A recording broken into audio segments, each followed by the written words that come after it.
porque en principio no hay mayores complicaciones. O sea, me obligo a entregar una casa, tengo que conservarla como está y entregarla como me comprometí y cumplo entregándola. Si me obligo a entregar el caballo que les decía, o la vaca o la notebook, también lo cumplo entregando. Entonces, no veo que haya mucha dificultad en esto.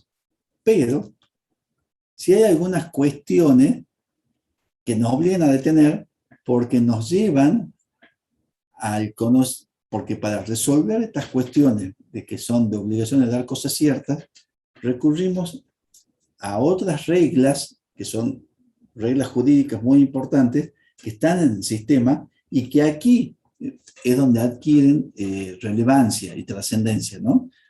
¿A qué me refiero? La primera cuestión que pasa es que cuando hay que dar cosas ciertas, o sea, que ya están precisadas de que se contrajo la obligación,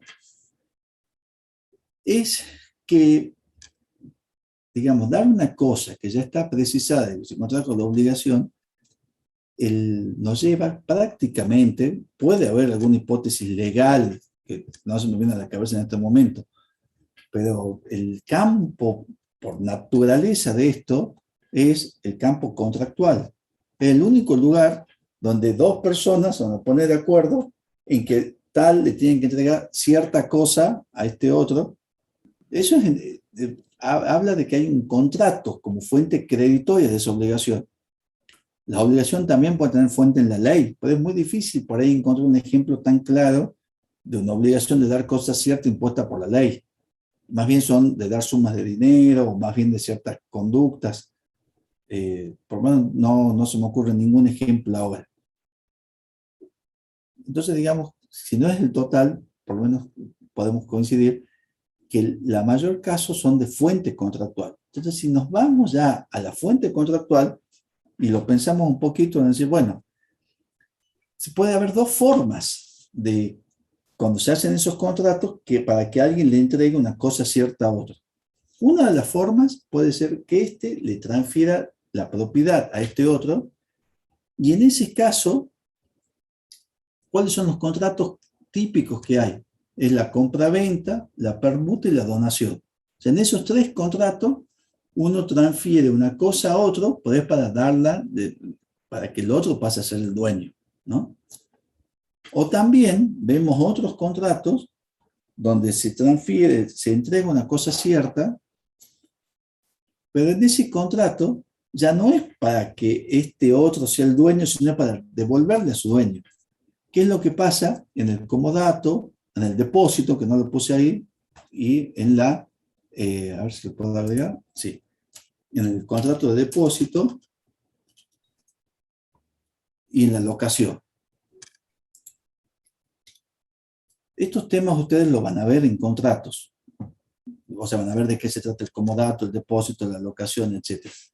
Pero eso sí se ve acá claramente. Es decir, si esta obligación tiene fuente contractual y nos vamos a los contratos posibles, vemos que hay 6 modelos de contratos. 3 de los cuales fulanito entrega una cosa cierta para que menganito o la otra parte sea el propietario. Y hay otros contratos donde esta persona está restituyendo la cosa al que era su dueño. Pero la obligación, como ustedes se acuerdan, que el contrato genera derecho objetivo. La obligación, el efecto de la obligación viene de la propia obligación. Entonces, la obligación como derecho subjetivo que este contrato ha generado es obligación de dar cosas ciertas, ¿verdad? Que es la que estamos estudiando acá. Entonces, ¿cómo se va a regir eso?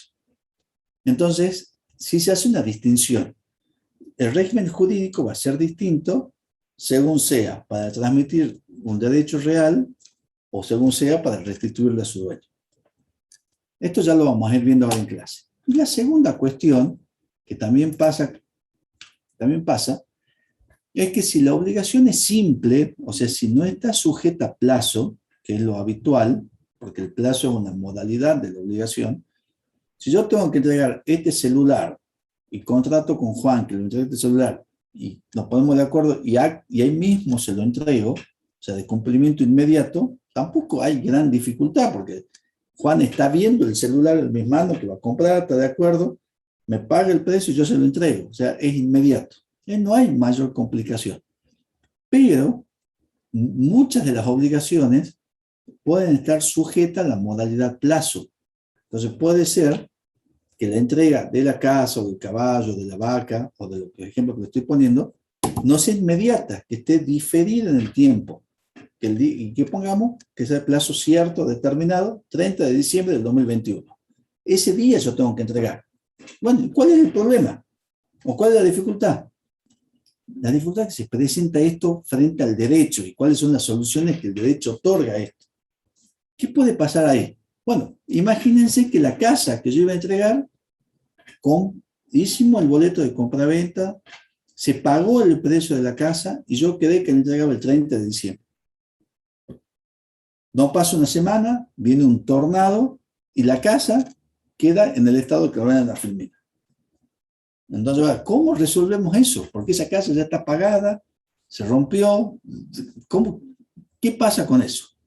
O puede pasar si hay un caballo, del caso del caballo que les comenté, si el caballo también cae un rayo y mata a ese caballo antes de la fecha de entrega.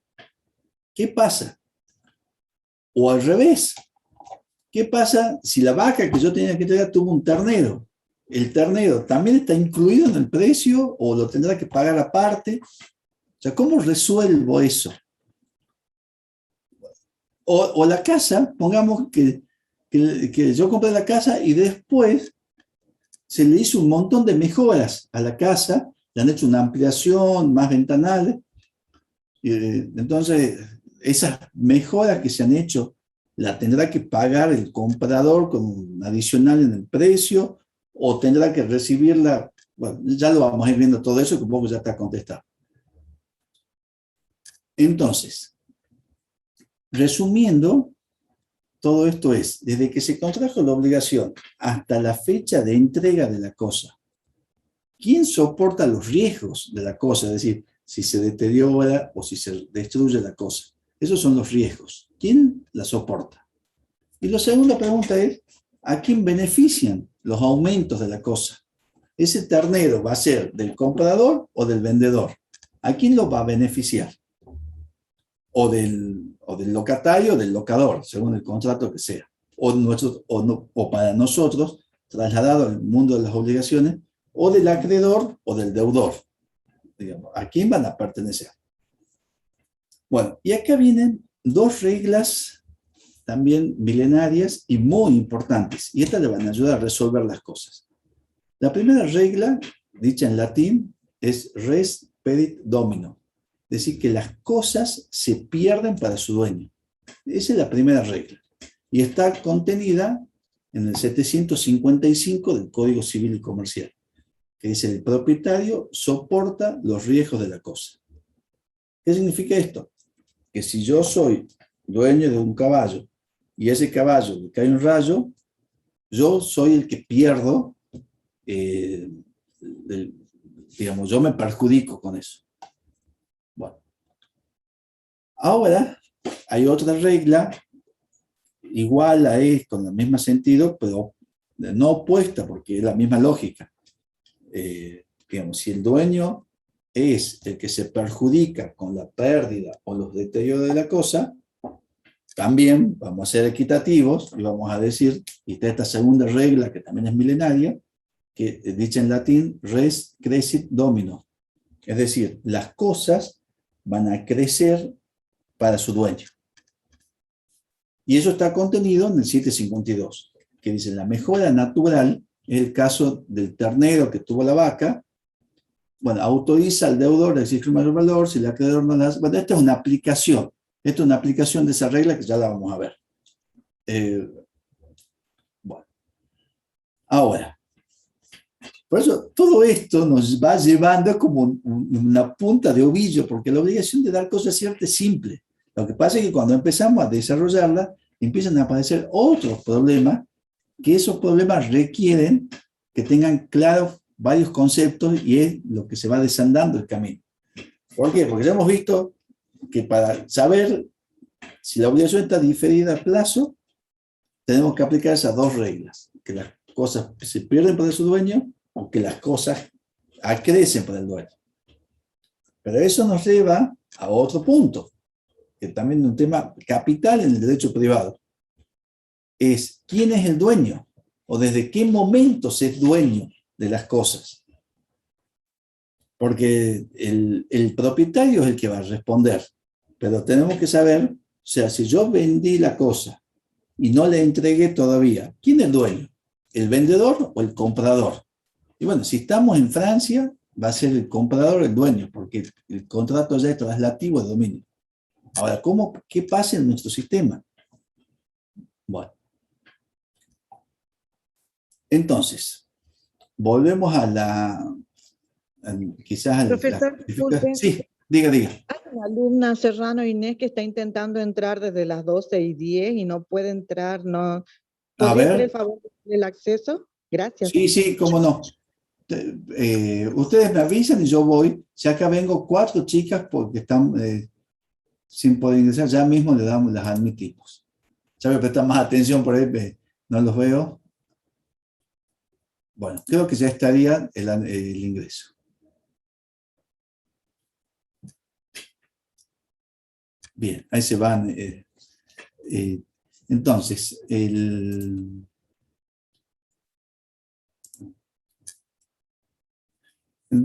habíamos dicho que si uno va a los contratos, se puede ver que algunos son para restituirlo a su dueño, como es la locación, el contrato de depósito y el comodato. Y hay otros contratos que son para transferirla al dominio. Entonces, en la obligación que es para restituirlo a su dueño, no hay mucha complicación quién va a ser el dueño, porque ya aparece implícito que si el deudor la tiene que restituir la cosa a su acreedor, que el acreedor es el dueño, es obvio que el dueño es el acreedor, el propietario es el acreedor, ¿verdad? Entonces ahí no hay mucha dificultad.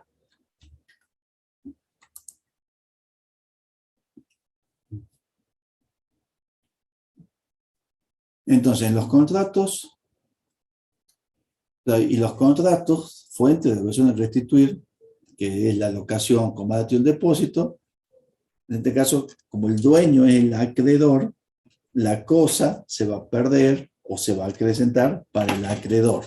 Entonces, si yo alquilé un caballo para tenerlo, o una yegua, digamos, para una vacación, para que puedan salir mis hijos de paseo, por ejemplo, y esa yegua tiene un potrillo estando en mi casa, bueno, no hay duda que ese potrillo va a ser del dueño de la yegua a quien yo le alquilé. Entonces yo le voy a tener que devolver la yegua con el potrillo, ¿verdad? Y si la yeguita llegara a pasar algo y fallece sin mi culpa, bueno, yo no tendré que indemnizar al dueño si es sin mi culpa y la cosa se perderá para el dueño, ¿verdad? Bien.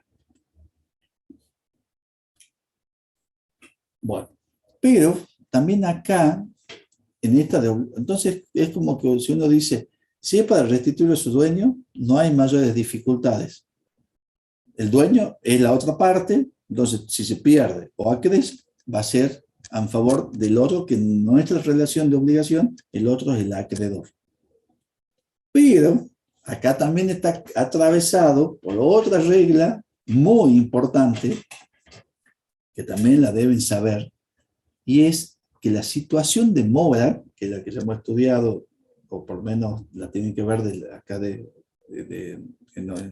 la bonilla 5, es que una de digamos, la mora es cuando llegado el momento de que la obligación es exigible, la obligación no es cumplida por el deudor y tiene sus presupuestos. Tiene que haber un retardo, tiene que ser imputable y haber un factor de atribución.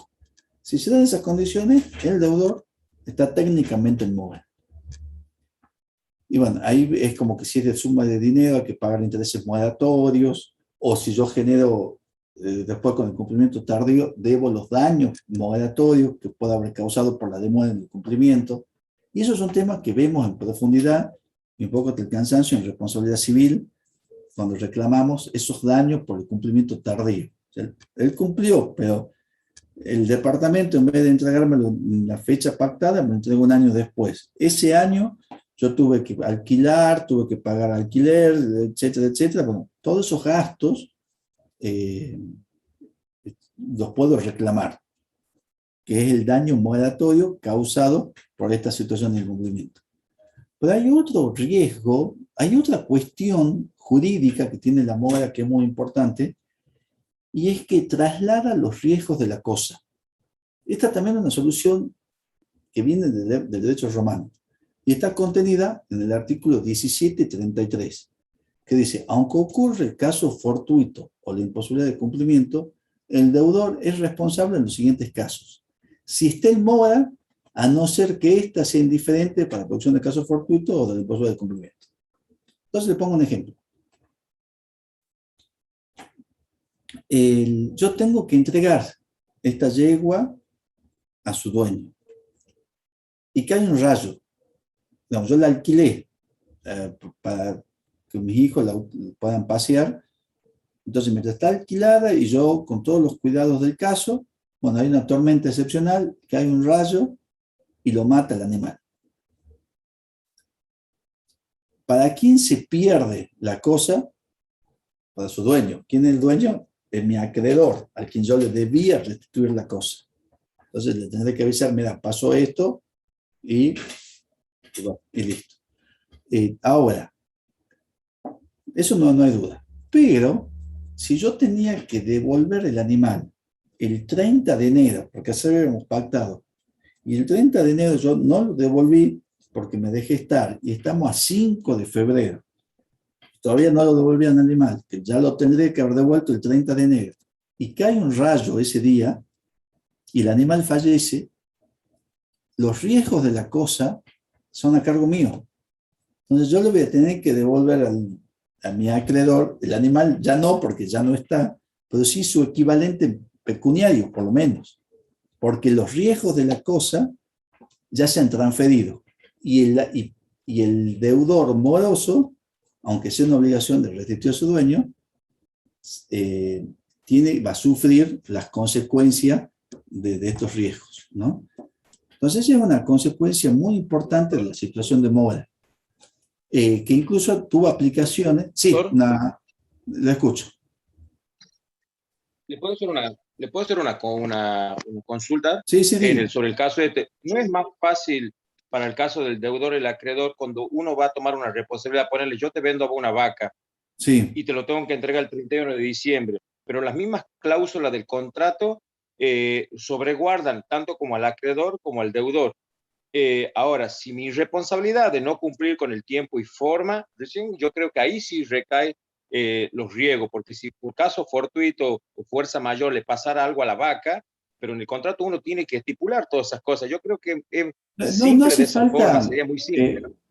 claro, en realidad no hace falta estipularlo, está muy buena la consulta, y les digo, y esto también para que ustedes entiendan el sistema, en realidad no hace falta estipular nada, en principio, ya lo vemos bien. ¿Por qué?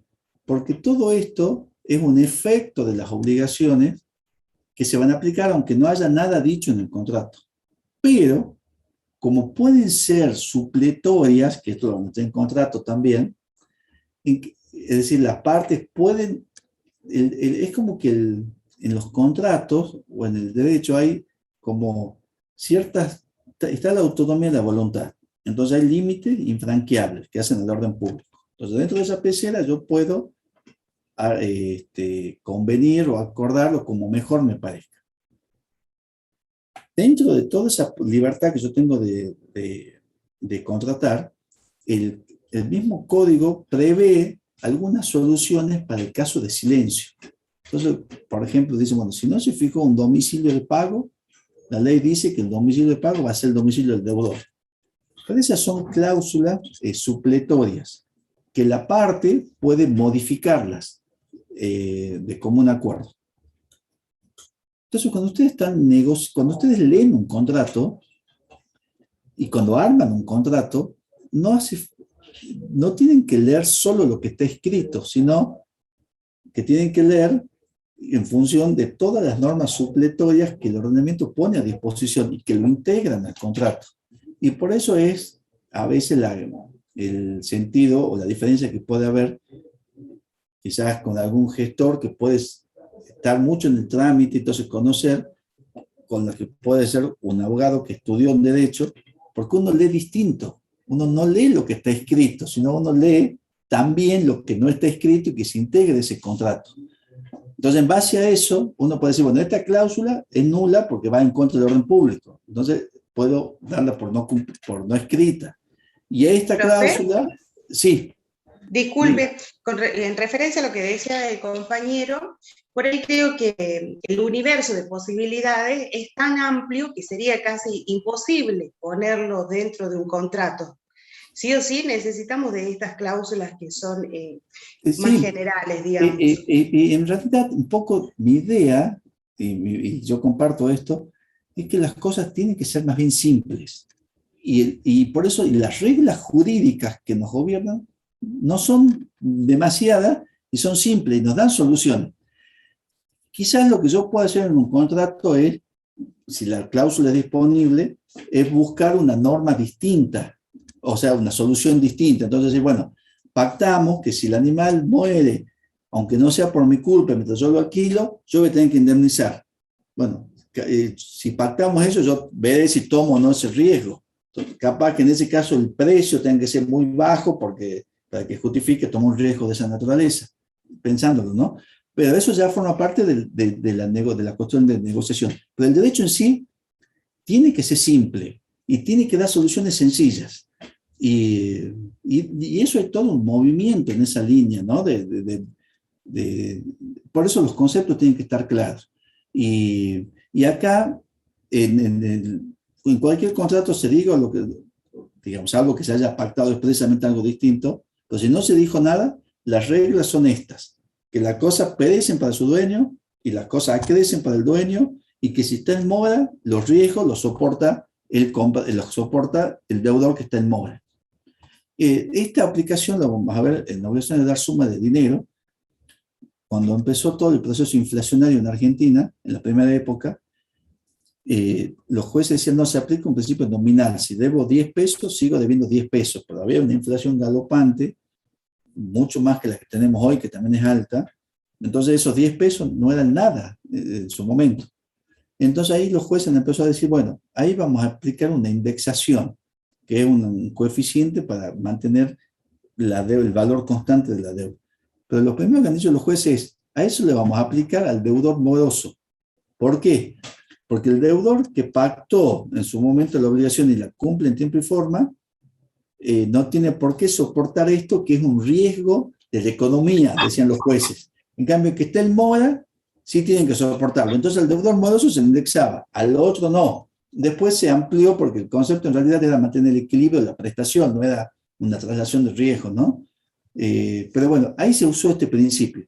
Pero es un principio muy potente y que tiene soluciones que hay que tenerlo en cuenta y que por ahí está medio escondido, y es que la mora traslada los riesgos, ¿no? Bien. Bueno, ahora pasamos al otro punto, que este sí es muy importante.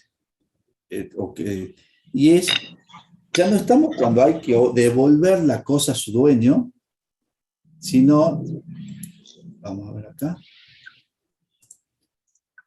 no es no es el caso de la obligación que tenemos que devolver a su dueño, que hemos visto que los riesgos la tiene el otro, que es el dueño, salvo que yo esté constituido, que yo esté en situación de mora, donde ahí sí el deudor asume los riesgos. Bueno, esas son las obligaciones para restituir a su dueño.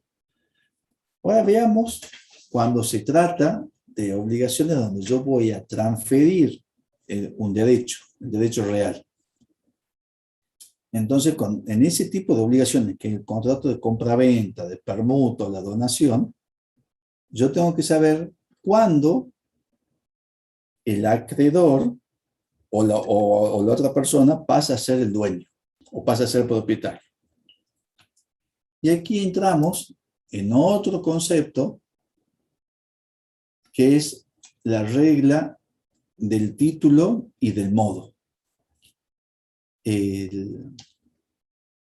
Y esta también es una regla importantísima y que viene también desde el derecho romano y que se rige para la adquisición de los derechos reales.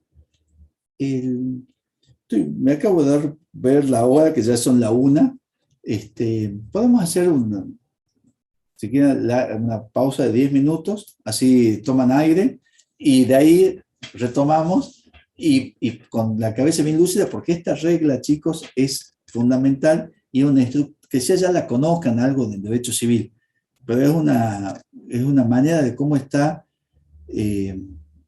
hacia la arquitectura de nuestro derecho privado y tiene muchísimas consecuencias prácticas. Es simple, no es muy complicada, ¿no? Pero sí la tienen que saber bien.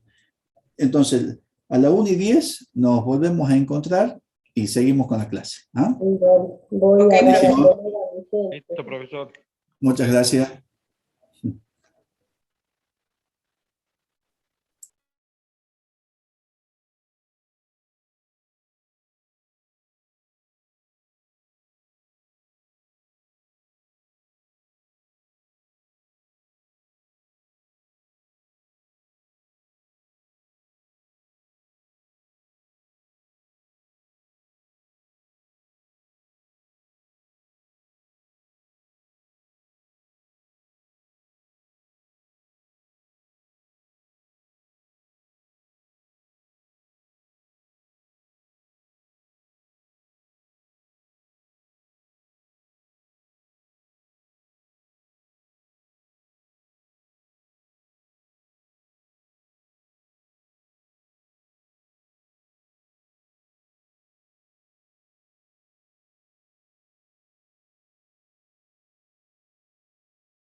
Ahí está.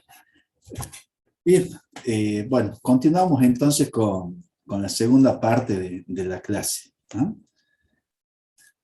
Ok, profe. Buenísimo. Creo que el año que viene ya las clases van a volver a ser presenciales, pero bueno, nos vamos dando maña de alguna forma. Esto del título y del modo es una cosa bien importante y mi intención más que nada es que porque no son difíciles, una vez que ustedes lo entienden, es simple, ¿viste? Y no hace falta tantas palabras tampoco, pero sí quiero que lo entiendan. Bueno, esto se llama la regla del título y del modo, que es una regla que se utiliza para la aplicación de los derechos reales, y que es el sistema romanista que siguió Vélez, a diferencia del Código Civil francés que tomó otro camino. ¿Qué es el título? El título sería como el contrato antecedente o el acto jurídico o negocio jurídico, para hablar con más propiedad, que tiene por finalidad la transmisión de un derecho de dominio del deudor al acreedor, instrumentado conforme las solemnidades exigidas por la ley. Entonces, ¿cuáles son esos? ¿Cuál sería el título para ser traslativo o el título que me serviría como antecedente para la traslación de dominio? Sería la compraventa, que se está regulada, lo van a estudiar en el código, en contratos, en el artículo 1123 en adelante. Y la compraventa exige como solemnidad la compraventa de inmuebles que deba ser hecho por escritura pública. Pero que si no es hecho por escritura, si no es hecho por escritura pública, el boleto me permite a mí exigir la escritura. Bueno, no voy a entrar mucho en esos detalles, pero necesitamos, digamos, la compraventa como título. En este caso, sería para adquirir el dominio, esto sí me viene bien al caso, que yo necesito, el título tiene que estar revestido de las formalidades. Entonces, como la formalidad para la compraventa de inmuebles es la escritura pública, el boleto de compraventa no sería título suficiente para adquirir el dominio. Yo puedo estar en posesión también del inmueble, pero no voy a ser propietario hasta que no me hagan la escritura pública de compraventa. Después la permuta es cambiar una cosa por otra, también lleva, cuando es de inmuebles, escritura pública. De nulidad relativa porque vale para exigir la formalidad, el negocio celebrado. Y la donación, que esa sí es una solemnidad absoluta, exige escritura pública, que si no hay nada, no hay promesa de donación, porque se la reviste de la mayor formalidad. Para de alguna manera garantizar que ese acto, que es a título gratuito y que una liberalidad, realmente sea la voluntad del donante, ¿no? De la persona. Bueno, eso es el título. Ahora, ¿qué es el modo? Sí. Por favor, ¿puedes repetir la permuta? Sí, la permuta es uno de los primeros contratos que hubo, porque tiene que ver un poco con el trueque de la actividad económica, cuando los primeros tiempos de la civilización. Y la permuta es cambiar, vamos a poner acá, es cambiar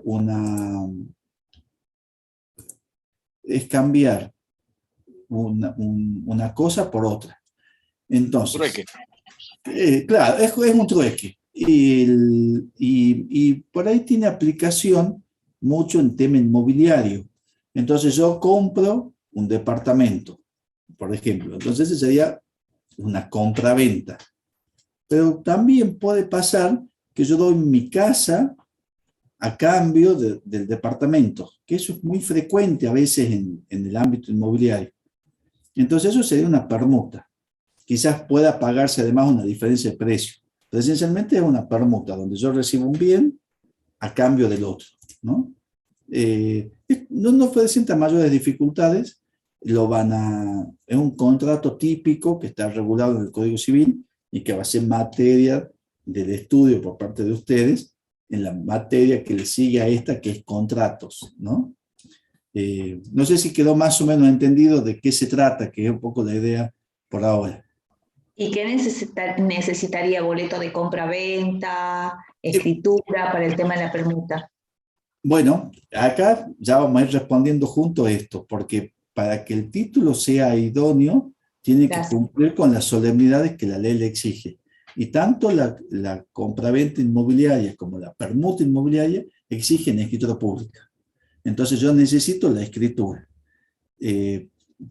para que se dé la traslación de dominio. Si no la tengo, lo mismo la puedo hacer, pero yo seré poseedor a título de dueño de esa cosa y no seré el dueño todavía. Entonces podré hacer el juicio para que me escrituren, que la misma permuta me autoriza a mí a exigir la escrituración, o haré un juicio de prescripción adquisitiva, que ya lo van a ver en derechos reales. Dicen, mire, yo compré con este título, siempre ejercía título de dueño, han pasado 20 años que la ley me requiere, entonces ya adquirí el dominio por el transcurso del tiempo. Sí, porque título tiene que ser el título conforme las solemnidades exigidas por la ley. Y para el tema inmobiliario, que es lo que más aplicación van a ver en esto, se requiere la escritura pública. Ya vamos a volver un poquito sobre esto. Bien. Después, el modo se le llama a la manera en que se adquiere. Y acá se desdobla y es que dicen que el modo que se transmite el dominio es el de la tradición. Y tradición es un nombre técnico que tiene su historia, digamos así, pero que se refiere a la entrega, ¿no? Al dar la cosa. Entonces, el artículo 1924 dice, hay tradición cuando una parte entrega una cosa a otra que la recibe. Ahí vemos un poco, acá algo pasó.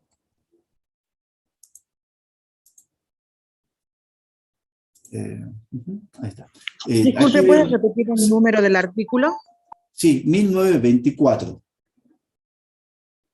Gracias. Se me fue la pantalla, me estaba apareciendo el diario, ya corregimos esto. Ahí está, bien.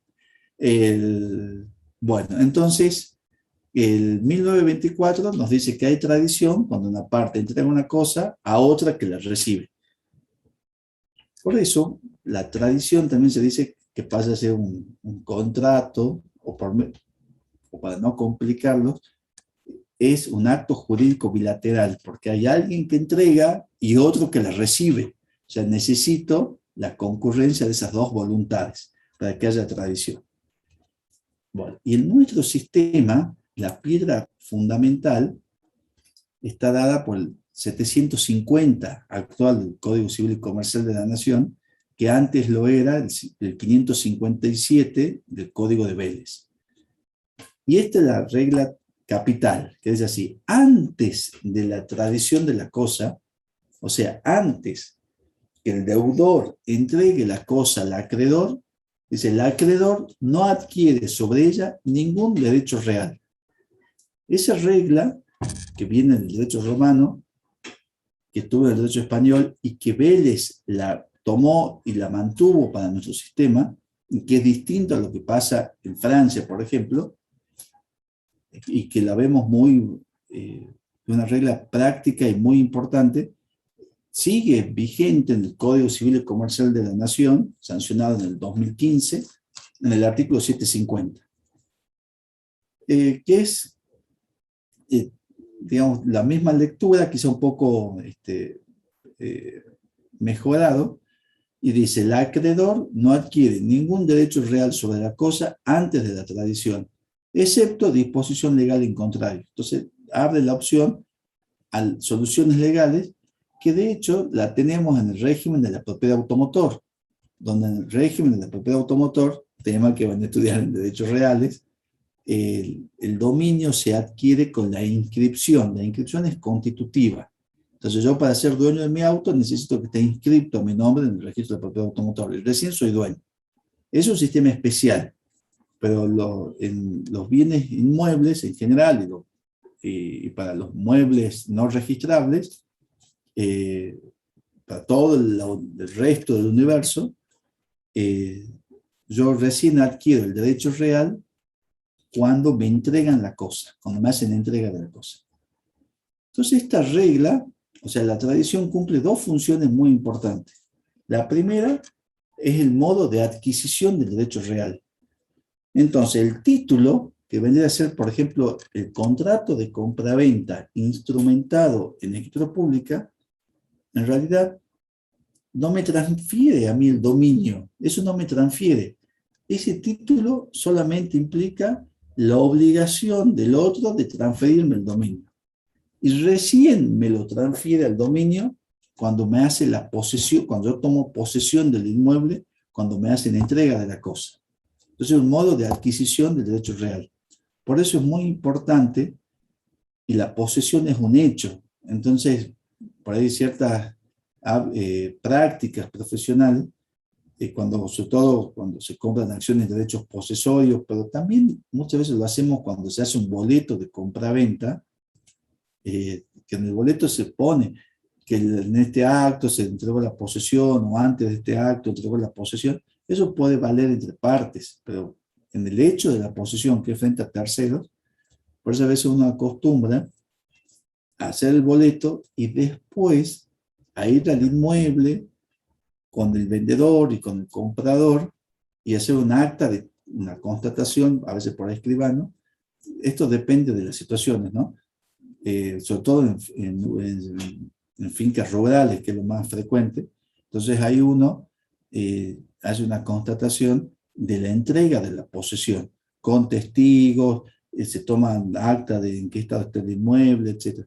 ¿Por qué? Porque la posesión es lo que implica para mí la adquisición del dominio. Entonces es un hecho importante. Si yo no tengo posesión y tengo un boleto firmado ante escribano y certificado y con todos los sellos que quiera tener, no tengo el derecho de dominio si no adquirí la posesión.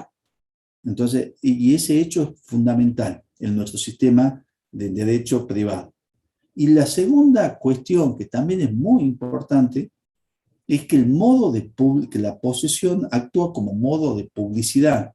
Digamos, si yo estoy en posesión del inmueble, el hecho de estar en posesión es la publicidad de que yo soy, digamos, la publicidad de mi posesión, obviamente, más allá que hay otros medios de publicidad del dominio. Pero son dos efectos muy importantes que lo van a terminar de ver mejor en reales. Pero ya después le voy a poner un ejemplo más concreto, un ejemplo práctico. Bien, entonces, en nuestro sistema, y por último, para terminarles, el esquema, tenemos título, que es el contrato de compra-venta, o el contrato de donación, o el contrato de permuta, por instrumentado en escritura pública. Y después tenemos un tercer requisito, que a los fines de la oponibilidad a terceros, que es la inscripción en los registros de dominio, en los registros del inmobiliario. Entonces ahí el escribano inscribe la escritura en el registro inmobiliario y eso lo hace oponible a terceros.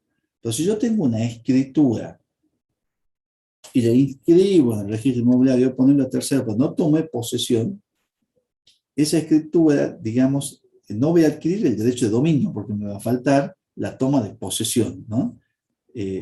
Y que ese es el modo traslativo. Bueno, ya les voy a poner un ejemplo en la última parte de un caso concreto para que vean la importancia, de un caso profesional, para que vean la importancia que tiene el tener estas reglas, el conocer estas reglas. Bueno, entonces, ¿qué es lo que podemos concluir después de verlo del título y del modo? Es que en el caso de una obligación de entregar una cosa cierta sujeta a plazo, el deudor va a seguir siendo el dueño de la cosa hasta que le haga tradición a su acreedor. Y si él es el dueño, entonces él, como lógica consecuencia, va a ser quien soporte los riesgos y quien se beneficie con los aumentos, porque se aplica esta otra regla que habíamos visto al comienzo. Entonces, si vamos acá me voy a volver un poco al comienzo de la clase. Acá está. Vamos. Pongamos acá. Esta casa, un cliente de ustedes la vendió. Se le dio un contrato de compra-venta por escritura pública, si se quiere, y se pactó que la entrega de la posesión iba a ser 30 de diciembre. Y en el medio viene este tornado y pasa esto. Se perdió la casa. ¿Quién soporta la pérdida de la casa? Según las reglas que hemos visto. Entonces, bueno, nos ubiquemos. Esto se celebró un contrato de compra-venta para transferir el dominio. ¿Se transfirió el dominio? No, no se transfirió, porque la posesión todavía no se había entregado. La posesión quedó diferida para el 30 de diciembre. Si no se entregó la posesión, ¿habrá adquirido el dominio el comprador? ¿Qué opinan ustedes? Y Sí, doctor, no. depende también cómo se lo haya hecho al contrato, ¿no? Si por efecto de un caso de fuerza mayor, el perjudicado va a ser el que compró la casa. Depende cómo se lo haya escrito al contrato. Muchas veces No. es que sí, es que bueno, ahí uno arregla las condiciones. Por eso se firma de común acuerdo los boletos de compra y venta. Está bien, pero en el contrato usted pactó. El contrato, pongamos que solamente diga que se hizo la escritura de la casa y que la fecha de entrega iba a ser el 30 de diciembre del 2021, pongamos. Y justo pasó un tornado en el medio y la casa quedó así. ¿Cuáles eran las reglas que el ordenamiento le pone a disposición? Por ahí las partes pueden negociar algo distinto, pero eso ya es dentro, siempre que sea un contrato paritario y que no haya abuso de posición dominante y qué sé yo. Entonces, por ahí si las soluciones son muy desfavorables, pueden ser nulas. Pero es verdad, en un contrato paritario las partes pueden resolver lo que mejor les parezca, pero ya estas dos han acordado sus riesgos en función de ese contrato y estamos de acuerdo. Ahora el tema es que no existe ese contrato tan detallado, que en la mayoría de los casos por ahí, sino un contrato estándar. ¿Y cuál es la solución que la ley nos da, el ordenamiento jurídico, en función de estas reglas? Yo vendí la casa, no entregué la posesión porque quedó diferida para tal fecha, y en el medio pasa este tornado. ¿Para quién se pierde la casa? O sea, no hay culpa del vendedor, porque fue un tornado, un hecho de la naturaleza, imprevisto, fortuito, etc. Para el anterior, o sea, para el que acreedor. todavía es acreedor, porque ahí vale el título, digamos.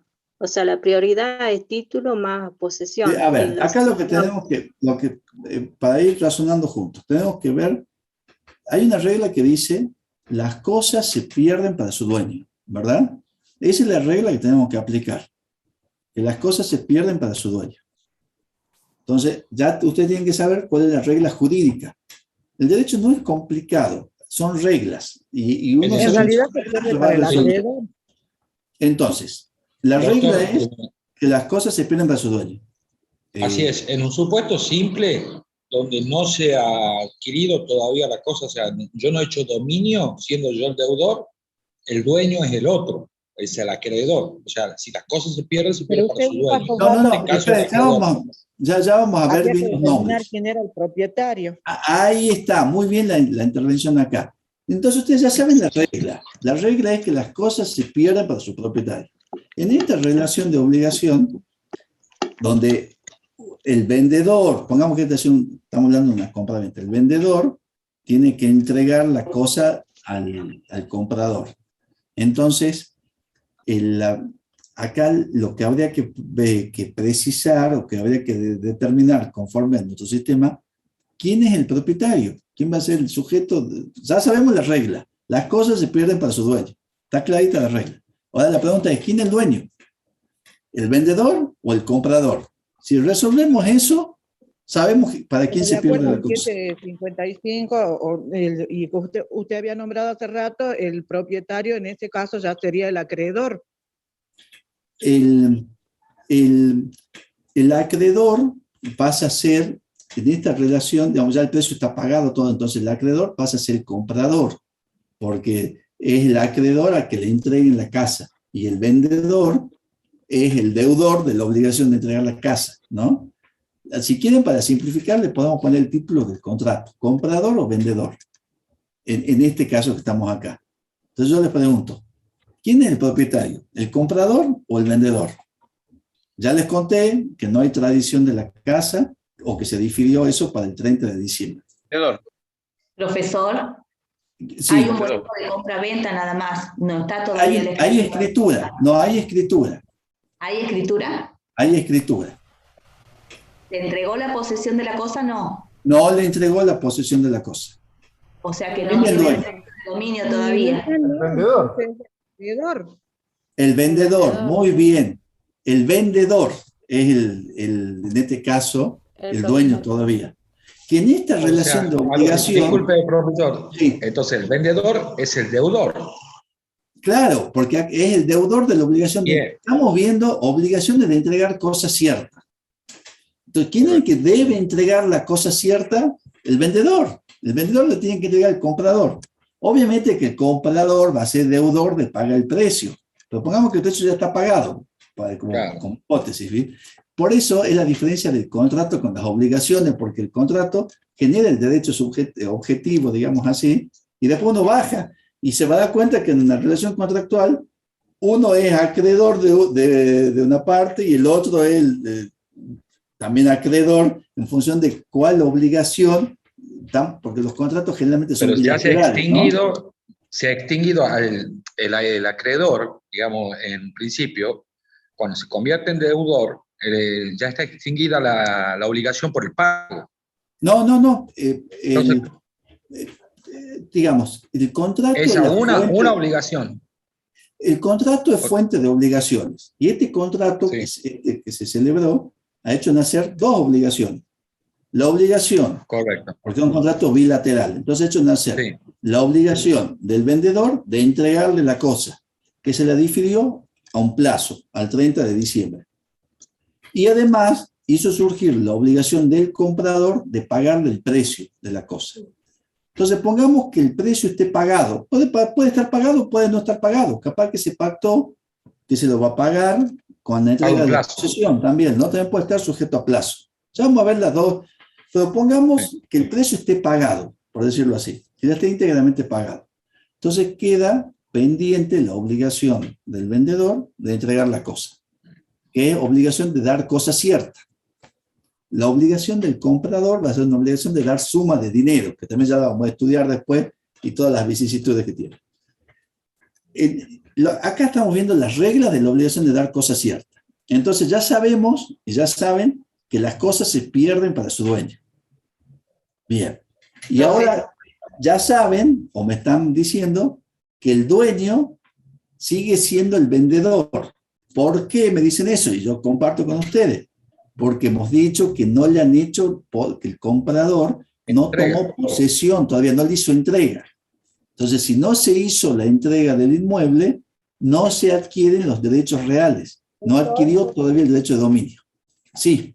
Eso tendría relación, o sea, el tema por ejemplo, el del siniestro, como estamos viendo en la pantalla, tendría relación con el artículo 955, que dice que establece que las cosas se pierden para su dueño antes de la entrega por causas fortuitas, que sería el caso.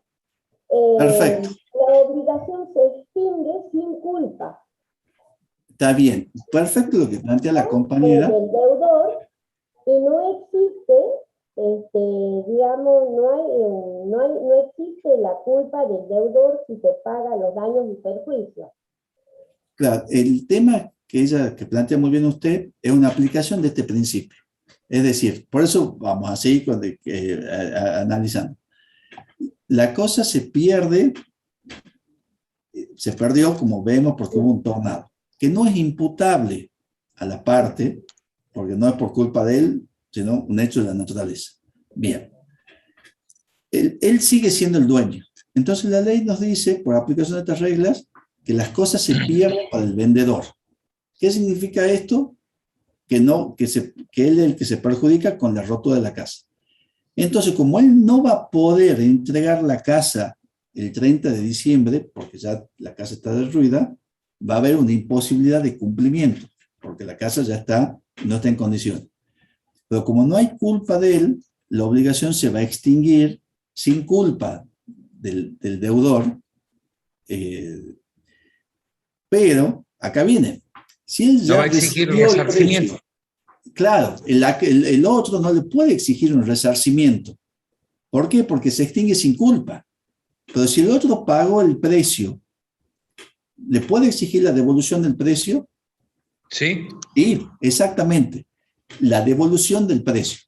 Y si él le pagó, por ejemplo, 2 millones, 5, pongamos 12 millones de pesos por esta casa, y el resulta que el 30 de diciembre los precios han aumentado y la casa en vez de 12 vale 20 millones.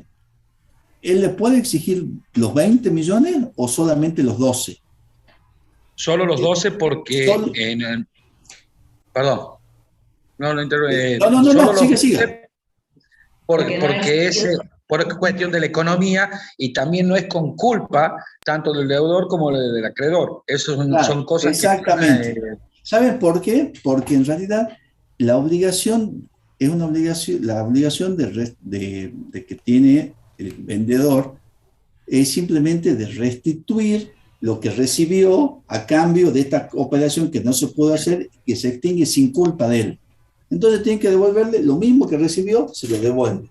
No hay ninguna, como no hay responsabilidad de él, no tiene que hacerse cargo de ningún daño adicional, simplemente recibir lo mismo, devolver lo que recibió como consecuencia del contrato que no se va a poder cumplir. Esto lo decía el Código de Vélez bien, porque la imposibilidad de pago, que ya la vamos a estudiar también bien, se extingue la obligación. Entonces se extingue, listo. Entonces uno se puede quedar, listo, viene un tornado, se extingue la obligación, queda liberado el deudor. Bueno, no es tan así, porque si este deudor, de entregar las cosas ciertas, ya había recibido el precio de compra de la casa, no se puede quedar con el precio, porque ahí lo está perjudicando al otro. El que pierde es el otro, no él.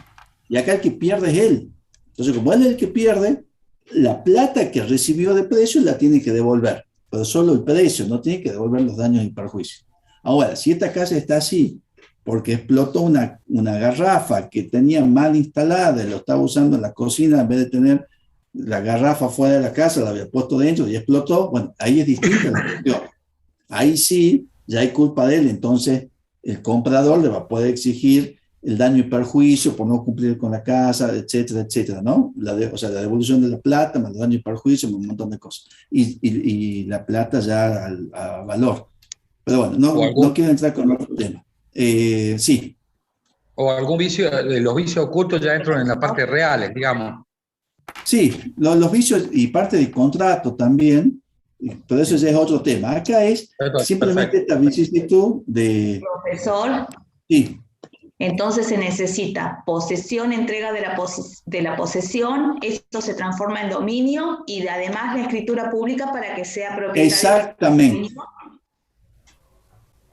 Exactamente. Eso es lo que se necesita en nuestro sistema. Y por ahí la gente no lo tiene tan claro y es fundamental esa cuestión, ¿no? Todos pensamos que con la escritura ya somos dueños de la casa. Exactamente. Tal cual.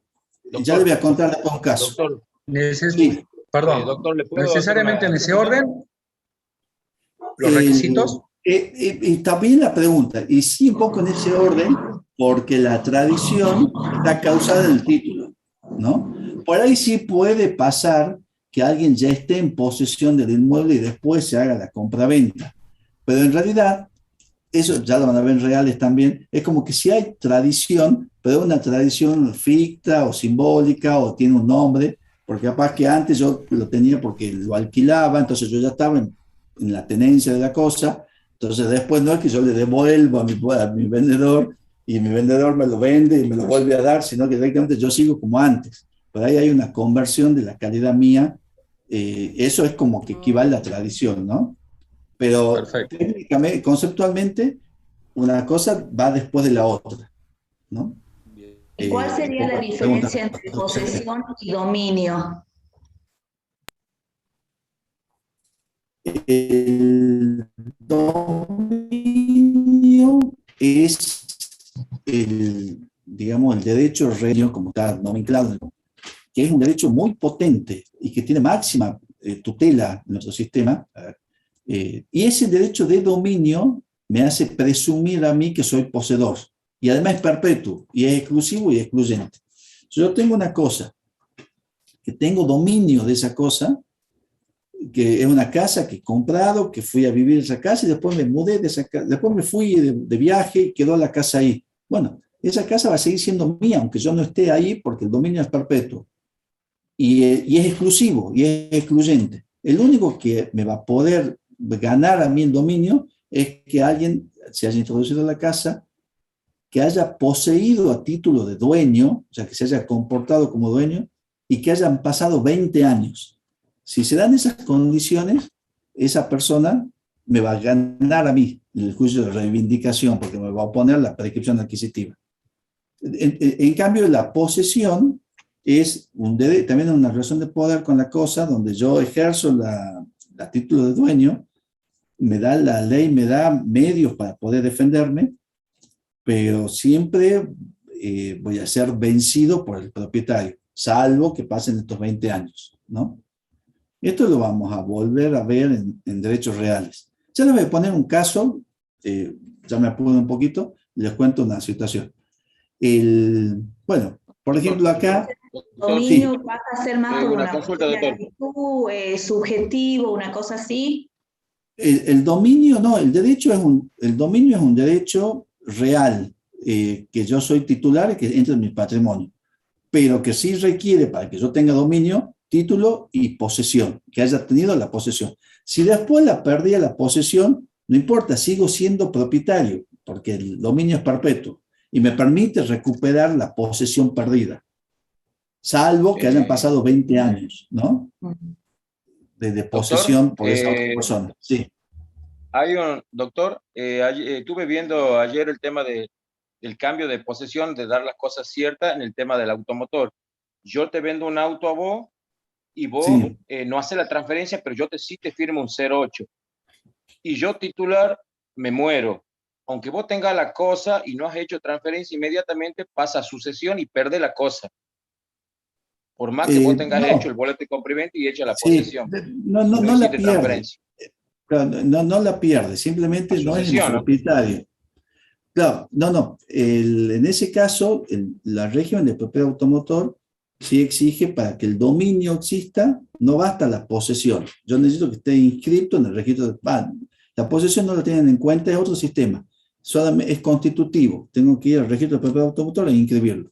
En el caso que usted plantea, si no se hizo la transferencia del auto, el titular registral va a seguir siendo el dueño, por decirlo así, el que figura como dueño. Si fallece, el que compró el auto va a tener que ir a la sucesión, pero no para perderlo al auto, porque él lo compró, y eso es válido. Lo que sí tendrá un derecho para exigirle a los herederos que le hagan la transferencia, ¿entienden? Pero la transferencia la va a tener que firmar el juez, porque ya falleció el hombre, entonces la única chance es que el juez autorice a algún heredero para que vayan al registro de propiedad automotor a firmar. Pero no implica la pérdida del derecho, porque se hizo un contrato que es válido, no se lo terminó de concluir, pero que hay obligaciones emergentes, la hay. La obligación es que yo me dio el auto y yo le pagué el precio, entonces está bien, no soy el dueño todavía, de modo tal que si hay algún accidente de tránsito, va a ser responsable el titular registral, que ya lo vamos a ver después también eso en responsabilidad civil. Bien, profesor, sí. Entonces, en el caso de la posesión 20añal que usted dice, si yo tengo el dominio, la escritura, y la otra persona que es poseedor inicia el juicio de 20añal, ¿yo no me puedo oponer? Sí, usted se puede oponer, pero ahí el juez, usted se puede oponer, y usted se oponga o no se oponga, mejor si se opone obviamente, pero no basta con que se oponga, usted va a tener que producir prueba, y ¿sabe qué prueba va a tener que producir en ese juicio? Usted como abogada de ese cliente, No, usted va a tener que decir, mire, ese hombre no hace 20 años que está acá, o esos 20 años no fue poseedor a título de dueño, porque si bien estaba ahí, que tenía el corpus, no tenía el animus, porque los impuestos, por ejemplo, los pagué yo. Y es la mejor prueba que él no poseía título de dueño, estaba ahí nomás. ¿Sí? Usted va a tener que desvirtuar eso. Pero si el otro le pagó durante 20 años los impuestos, hizo su casa ahí, construyó todo, el juez le va a dar la razón al otro porque va a adquirir el dominio por prescripción adquisitiva, que son 20 años, es un medio excepcional de adquisición del dominio, hay que probarlo contundentemente, categóricamente a los hechos, pero si yo acredito que hace 20 años que vivo en ese lugar, que me comporto como dueño de esa cosa y que he hecho cosas que solo hace el propietario, como es pagar los impuestos, hacer ampliación, hacer otra pieza, hacer un garage, poner vereda, bueno, si pruebo todo eso, he adquirido el dominio, porque la ley me beneficia en eso. ¿No? Claro, no, pero escúcheme, en este caso, por ejemplo, supóngase, yo tengo la escritura, pero yo he pagado los impuestos, pero no he vivido de manera ininterrumpida en ese lugar. Quizás claro. he ido ocasionalmente para hay que decir tranquila que usted... Esto mejora. El dominio es perpetuo. Esto lo van a ver bien en real. El dominio es perpetuo y es exclusivo y excluyente. Y un poco la pregunta que hacía la compañera. Si usted tiene el dominio, tiene la presunción de posesión también, aunque no viva ahí.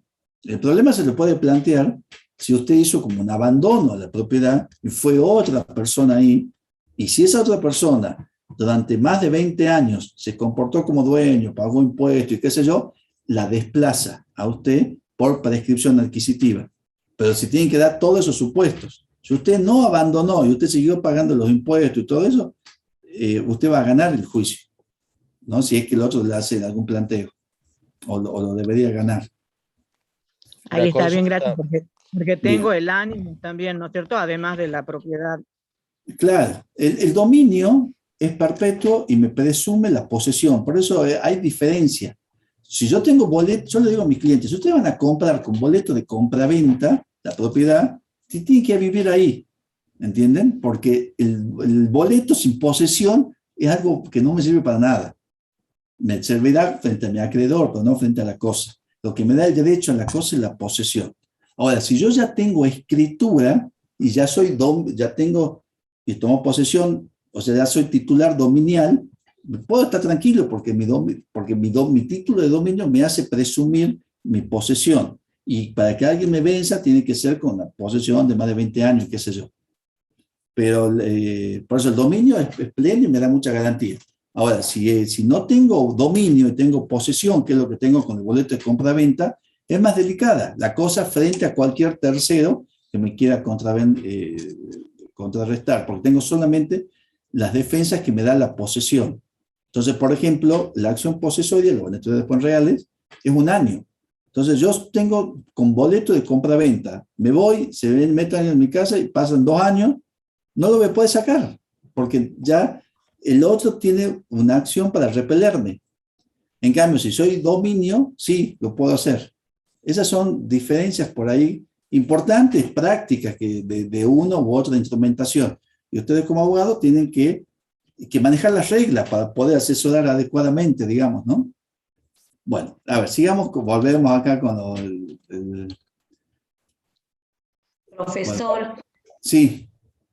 Por ejemplo, acá en mi barrio era dueño determinado, una persona, ¿sí? Ya falleció él, o sea que quedaron los hijos vendiendo los terrenos y todo lo demás. Cuando los vecinos queremos hacer la escritura pública, digamos, en mi caso, vivo hace más de 20 años, me comporto como dueña, pago los impuestos, pero ellos, los herederos de este hombre, se niegan a firmar el tema de las escrituras. Hay que iniciar un juicio, ¿cómo debería ser? Pongámosle Claro, que ya... ahí usted tiene 2 vías. Una, han dividido la sucesión, digamos, o sea, ya pasó esa oportunidad. Ahora, ¿qué habría que hacer? Usted tiene la vía, si tiene el boleto de compra-venta, usted puede ir contra el que le vendió, y si ya falleció el que le vendió, contra los herederos, porque son continuadores de su personalidad jurídica, claro, para que le escrituren el terreno. Esa opción la tiene. que es el cumplimiento forzoso de la prestación de alguna manera, porque él se obligó a escriturarle. Eso lleva implícito el boleto de compra-venta. Entonces usted puede indicar la ejecución basada en el contrato y suficiente. Ahora también tiene la otra opción, ¿qué es lo que ocurre? Como han fallecido, ahí entramos en el derecho sucesorio, en el sentido que quizás haya un fuero de atracción al juez de la sucesión, y el juez de la sucesión va a tener que, bueno, el que va a tener que entender, pero va a salir la sentencia condenándolo. Eso no hay forma que salga distinta, porque usted ya tiene la acreditada la obligación en el contrato, el boleto, ¿no? Y la otra vía que tiene alternativa, que a veces se usa mucho también, si es que ya hace 20 años que usted está con posesión del inmueble con boleto, es la del juicio de prescripción adquisitiva. Entonces ya va usted, tenga un plano de mensura para la prescripción adquisitiva, y se hace una demanda ante el juez, donde usted le tiene que acreditar que hace 20 años poseen ese inmueble a título de dueña, que ha hecho una ampliación, que ha hecho una casa, tiene que acreditar que ha construido, va a llevar los recibos de lo que ha pagado, después va a ir un arquitecto para que diga la antigüedad de la casa. Bueno, tienen que probar bien todos esos hechos. Y el pago de impuestos también es importante, porque eso hace también el animus domini. También la construcción de la casa también lo hace, porque solamente un dueño construye de esa manera, ¿no?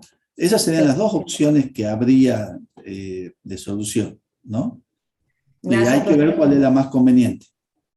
Bien. Muchas gracias. No, por favor. Bueno, entonces, vamos a ver acá. Bueno, entonces la regla, volviendo al comienzo, es: las cosas se pierden para su dueño. Entonces el dueño va a ser, en este caso, va a seguir siendo el vendedor, porque no hizo tradición del inmueble. Entonces la casa se pierde para su dueño. Después, en el caso que yo haya vendido una vaca que por ahí estaba, y que esa vaca haya tenido un ternero, pero yo no la entregué todavía, entonces yo sigo siendo el propietario, porque no le entregué todavía al animal. Vamos, diferido la entrega. Entonces nace un ternero. Y el tema es que no lo puedo separar al ternero porque si no, no va a sobrevivir, pongamos que esa sea la hipótesis. Entonces yo tengo que entregar la vaca y el ternero. Pero ¿de quién sería el ternero en este caso si yo todavía no entregué, si se pactó la entrega del animal para más adelante? ¿Quién sería el dueño? ¿Sería yo o sería el comprador? ¿El vendedor o el comprador? El comprador. El comprador. Todavía no se, acuérdense ustedes que los derechos reales recién se adquieren con la tradición de la cosa. El comprador todavía no la recibió a la cosa, porque se pactó para el 30 de diciembre. Entonces, este caso se toma como accesoria de la cosa. Si no tiene posibilidad de vivir la vaca, toma el ternero como un accesorio de la vaca. Al igual que el televisor y el control remoto lo toma como un accesorio. Está bien, pero ¿de quién es ese accesorio? ¿Del vendedor o del comprador? Del comprador. Y es del vendedor. Porque, acuerden la regla. El vendedor, porque no se le entregó la vaca. No se entregó la vaca. Sin entrega, no hay traslación de dominio. ¿Entienden? Esa regla es capital. Entonces, la vaca se entregó. O sea, no es que no se entregó la vaca todavía. Entonces, sigue siendo dueño el vendedor. Entonces, ese ternero va a ser del vendedor. Pero como lo tiene que entregar junto con la vaca, porque si no el ternerito va a fallecer, eso está regulado en un artículo que es el 752, que no sé, acá lo tengo. Que eso es una mejora natural, o sea, una mejora de la naturaleza. Entonces, la mejora natural autoriza al deudor a exigir un mayor valor. Si el acreedor no la acepta, la obligación queda extinguida sin responsabilidad para ninguna de las partes. ¿Qué quiere decir esto? Yo voy a mi comprador y le digo: mira, nació este ternero, no estaba incluido en el precio, no estaba previsto, lo tengo que entregar con el animal. Entonces esto, en vez de los 10.000 pesos, vale 12.000 ahora. Entonces el comprador va a poder decir: listo, lo acepto, pago los 12.000, o va a decir: no, ya no me sirve. Entonces si ya no le interesa, se extingue la obligación, como si nunca pasó nada, se devolverá el precio recibido, quedan todos en paz. pero ese ternero le pertenece todavía al vendedor, ¿no? En ese supuesto. Bueno, ahora vamos a ver, sí. He quedado pensando en el caso de los caballos de carrera, cuando son pura sangre, que son inscriptos como pura sangre, son campeones, llevan chip adentro, incluso los que corren carreras, incluso les ponen chip y todo eso. Se pone de novio con la yegua de la finca de al lado y nace un caballito. Bueno, ¿de quién va a ser el potrillo? ¿De quién sería? ¿Del dueño de la yegua o de él? Bueno, yo creo que en este caso va a ser del dueño de la yegua. Responsabilidad, porque a veces contratan los servicios de esos animales. Sí, pero en este caso no, se han puesto de novio nada más y no hay responsabilidad del vendedor. Por ahí digamos, tomándola como que es un accesorio de la madre, que sería la yegua, sería de propiedad del dueño de la yegua, ¿no? Claro, no sé si habrá algo ya en tema de derecho agrario, algo regulado con respecto al padrillo, si tiene algún derecho, qué sé yo, el dueño de ese animal, que sonaría posible, pero si prescindimos de alguna regulación específica del derecho agrario y nos remontimos a lo que sería el tema de las obligaciones, podríamos sostener que va a ser el dueño de la yegua, va a ser el dueño de ese animal, porque ese animalito sería un accesorio de esa yegua, ¿no? Limitado así por lo menos. Pero acaba que me falta alguna información. Bueno, como son... No hay derechos parentales en él. Cuando ellos se los registran como hijo de el tal campeón que viene de la Claro, raza. igual pasa con los perros que tienen pedigrí, pero claro, ya es un régimen específico que lo desconozco, pero sí habría que indagarlo. Chicos, son las 2 y justo como es el aula colectiva que tienen que entrar otros alumnos a la plataforma, bueno, vamos a tener que dejar acá, pero continuamos el jueves, que vamos a seguir con los últimos detalles de esto y con las obligaciones de dar cosas ciertas, cuestión que la semana que viene vemos obligaciones de dar sumas de dinero, y ahí ya terminaríamos la primera parte por lo menos. ¿Ah? Perfecto, bueno, muchas gracias. Que tenga no, tarde, por favor, y gracias a ustedes, ¿no? Gracias, doctor. Sí, por favor, el jueves puede, digamos, muchas gracias, profesor. El tema de las personas que vivimos fuera de Tucumán, cómo va a ser el examen. Sí, ya les confirmo. Hasta luego. Ya les confirmamos eso. Pero quédese tranquila que yo voy a votar por la línea de que usted pueda rendir desde su lugar, desde su domicilio, sin venirse para acá. Y creo que no va a haber ningún problema tampoco con los colegas, ¿no? Así que ya lo hablo con ellos. Y por la bibliografía del profesor Guayar que estaba faltando. Esa hoy la vamos a subir. Ya hoy a la tarde, ya Jerónimo ya se comprometió conmigo, que hoy el capítulo 3 me decía que faltaba, que parece que 6, se perdió 7 y en 8, esa migración. 6, 7 y 8. El 6, 7 y 8, bueno. Profesor, yo la única consulta que tenía era, ¿dónde está el equivalente pecuniario en el programa? Ese está punto 1, ya le digo.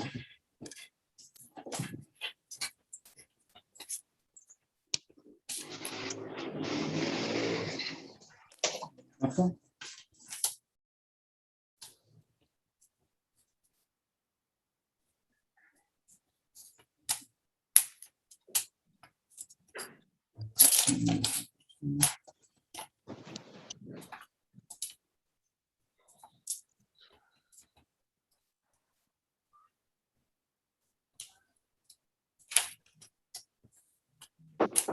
Miren, ¿No es la unidad 5, profesor? Sí, es de la unidad 5, ejecución forzada. Sí, en realidad nosotros lo tendría que venir ejecución forzada y medios compulsivos. Ahí, a continuación, vendría lo del cumplimiento por equivalente. ¿Quién me parece que quedó colgado de responsabilidad civil cuando, vamos a ver acá,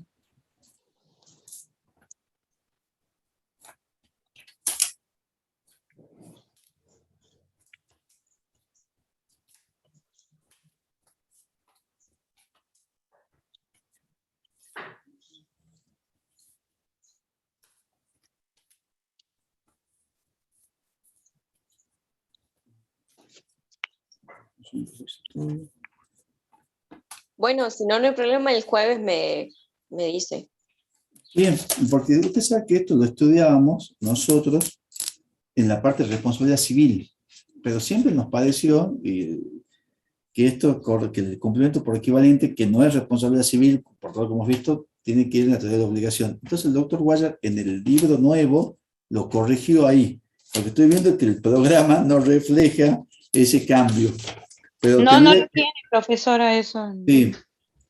Bueno, ya le vamos a ver cómo le ponemos bien, pero tendría que ir en la bolilla 5. 5, claro, ahí faltaría después de eso. ejecución forzada y de ejecución por otro, ahí vendría lo del equivalente, ¿no? Perfecto, muchas gracias. Bien, no, por favor. ¿Eso se agregaría no. al programa, profesor? Mire, lo que vamos a tener que hacer es después, pues esto ya es una cuestión interna nuestra, tendremos que modificarlo al programa para que quede bien puesto el tema del equivalente ahí. Porque ahora está, más bien en la parte de responsabilidad civil, cuando se estudia lo de la antijuridicidad, etcétera, digamos, cuando se estudia responsabilidad contractual, ahí se veía mucho la cuestión del equivalente, pero es un tema de obligaciones, ¿no? Que hace el efecto anormal de las obligaciones. Que bueno, que es un poco lo que está en el libro que venimos siguiendo de bibliografía y un poco lo que hemos visto en clase. Por ahí, si fueran alumnos libres que tienen que rendir, bueno, y no está puesto como punto del programa, habría un derecho a respetar de que podría no saberlo si es que estudió de otra bibliografía, ¿no? Pero en el caso nuestro, bueno, no es que yo lo vaya a preguntar a propósito, pero sí es un tema importante que lo sepan y que lo ubiquen metodológicamente como efecto de la obligación, ¿no? Pero bueno, ya lo seguimos profundizando. Nos vemos entonces el jueves, ¿ah? A las 12. Muchas gracias. ¿Las suben hoy, dijeron entonces? Hasta luego. ¿Cómo? ¿Las clases las suben hoy? La clase sí, ahora mismo ya el doctor Jerónimo creo que ya grabó como para que suba al canal de YouTube, que ya le vamos a dar bien el canal también. Bien, perfecto. Gracias, profesor. No, muy bien, Muchas hasta gracias, luego. profesor. No, por favor, hasta luego.